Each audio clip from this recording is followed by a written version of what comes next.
Right, Katie. Well, authorities are urging everyone to stay home tonight. Now, I want to show you right now, right behind me, this road right here that has just been completely blanketed with snow, and it's making for really treacherous conditions for those out driving. Whiteout conditions leading to several crashes along I-94 in Kenosha County as heavy wind prompted dangerous blowing snow.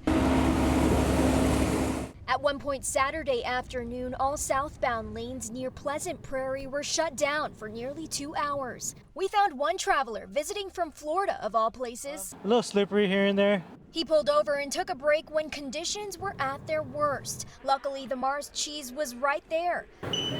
A lot of people had the same idea. The highway I heard was shut down. We got a lot of travelers coming in saying it was shut down, so they stopped here for a while. And picked up some Wisconsin snowstorm essentials for when they get home. They're getting their cheese spread, got some cheese, of course their spotted cow beer. At gas stations nearby, people making sure their tanks are full to ride out the first storm of the season. We found people buying gloves, ice scrapers, and salt. Just grabbing gas for the snowblower.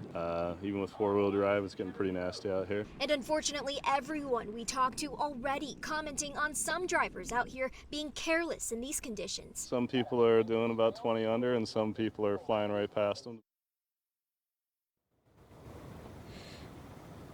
Now, Katie, police are urging everyone on the roads to take it slow and be sure to give enough space between you and the cars ahead of you as well. Now, we do know across southeast Wisconsin, there are shortages of snow plows as well as salt truck drivers, but the crews that we have seen both here through Kenosha County and Racine County, are working around the clock to get these roads clear. For now, live in Racine, Jessica Maduker, TMJ4 News.